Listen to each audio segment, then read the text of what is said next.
Because I've got to say, speaking to Boris Johnson's allies over the last few days, they had felt that they'd turned a corner and that the Prime Minister was in a stronger position after some of the events which have taken place in the last few weeks in Parliament. Let's chat some of this over with another MP, a Cabinet Minister, Nadine Dorries, the Culture Secretary. Thanks so much for coming out to speak to us, Nadine. How do you feel about the fact that a party in the Prime Minister's flat is being investigated by police? Look, I'm not going to comment on a specific issues that are raised in the report because they've been referred to the police who are looking at this. And so all I would say is that the Prime Minister's come to the dispatch box today. He's given his apology. He's now left the report to the Met and we'll wait to see what their findings are. We've just heard from Mark Harper on BBC News. We've also heard from Tobias Ellwood, another senior Tory backbencher, saying if the Prime Minister doesn't commit to publishing Sugri's report in full once the Met have finished their investigation, Tobias Ellwood thinks the Prime Minister will have to go. Look, you're talking to the same people who've been asking for the Prime Minister to go virtually before he was even elected as leader of the party and became Prime Minister. So you're talking to the same people who've been saying the same things for 2 years, regardless of the issue. So all I would say is the Prime Minister has published what he has. As soon as he got it, he was here at the dispatch box. He's told us what he's got. It's been published. And I would imagine in the fullness of time, as he is given more information, he will come and publish more and come back to the dispatch box. Is that what you think this is? Is that your assessment, that the people who are criticising the Prime Minister this afternoon are people who've never liked him? So the people who are criticising him this afternoon, particularly in the chamber, are the people who were criticising him before he was elected leader of the party, who were criticising him as he was elected Prime Minister of the party and has been criticising him ever since. So the answer to your question is yes. OK, well, let me ask about Sugri's report then. How do you feel about the fact that there's a problem with leadership in Number 10 in the Cabinet Office that led to these gatherings taking place? Well, the leadership Sue was referring to was not necessarily always the Prime Minister's leadership, but of course he has taken responsibility for everything that happened in Number 10. And Sue Gray has made some really good recommendations which the Prime Minister has committed to both follow through and implement immediately without waiting for the Met investigation or without waiting for further details of a fuller report. So that's what he's going to do. He's going to implement the recommendations, and that's the right thing to do because that is leadership.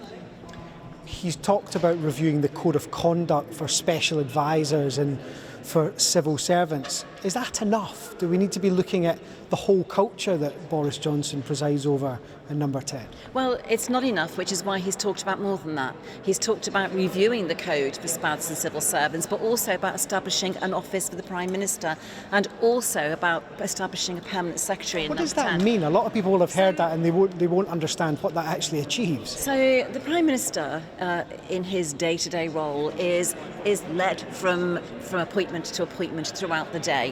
What it needs is a permanent secretary who is responsible for the civil servants in Number 10. The civil service reports to a permanent secretary as they do in departments. That's what we need in Number 10, someone who is responsible for the civil servants within the building of Number 10. Because as the Prime Minister said, during COVID there were 400 people working in that building. It is not possible for a Prime Minister who was leading the attack on COVID, who was at the front line daily, day and night, to be responsible for 400 individuals working within offices in that building. So a permanent secretary would provide a structure of command for those people working in Number 10. I think that's a really excellent recommendation, but so is reviewing the ministerial code and the code for SPADs and for civil servants, and establishing an office of the Prime Minister so that the Prime Minister has the support.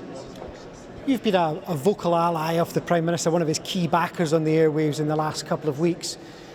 Does Boris Johnson think he's done anything wrong, or just that he was let down by people around him? So I've been an ally of Boris Johnson for about 12 years. And so I'm the opposite to the... Even better to answer the question. Does he think he's done anything wrong, or just that he was let down by people around him? I think the Prime Minister has accepted fully his role as Prime Minister and as leader, and he has accepted responsibility, and he has come to the dispatch box today and he has apologised. So there were events that took place in Number 10 which Sugri said shouldn't have taken place. Has the Prime Minister done enough in accepting that? The Prime Minister has accepted the recommendations and the finding of Sue Gray's interim report today. What we need to do now is the Met Police found that some of those complaints raised met the threshold for investigation. Not that anybody's guilty and not that anything may be found to have been guilty as a result of that, but he's accepted that that needs to happen, and I think he's made another fulsome apology today. What does it mean for the Prime Minister's future if he is one of those interviewed by the police? I think have other Prime... I don't want to comment on what that means, because I don't know if that's going to happen. I don't want to comment on what the Met are going to be doing as part of their investigation. You know, it's important to say that the Sue Gray's report concluded that no conclusions or inference should be taken from anything that's in the report. Some of what she's raised has met the threshold of Met investigation, but we don't know what that's going to conclude. It's a serious thing for number 10 to be investigated by the police. It did happen under Tony Blair with Cash for Honours, but he was found to have done nothing wrong. Yeah. But my question is... So may Boris Johnson. So may the Prime Minister. But are you worried about the impact this has on your party, on British democracy? There's so many events that took place in number 10 Downing Street, and the most famous address in this country, are being probed by the police. I think what is important to people is that we came through COVID with the fastest growing economy in the G7, with the fastest vaccine rollout, with over 420,000 more people in work. No concerns about the police investigating number 10? I think what people are really concerned about is what happens in their homes. They're concerned about jobs, they're concerned about making sure that people get vaccinated, and that we have won the war on COVID in this country. That's what people see, and that's what people know. The Prime Minister delivered on those very important things. And right now, we have Russian troops literally camping on the borders of Ukraine. Well, I want the Prime Minister to get on with those very important issues now, not to constantly keep being brought to the dispatch box to talk about cake at number 10. All right, Nadine Dorries, really thanks for coming to speak to us. So, there's a couple of interpretations of the Prime Minister's statement there. We've had Nadine Dorries saying it's time to move on, let the Met do their job. But there are also Conservative MPs who are saying that they're not happy with some of Boris Johnson's answers, who are saying privately that they don't think he performed as well as they'd hoped in that statement. He is addressing his MPs, Victoria, in about an hour's time in Parliament. We'll be trying to find out what goes on at that meeting as well. But it doesn't feel to me that Boris Johnson is out of the woods, and it feels like the pressure is really still there.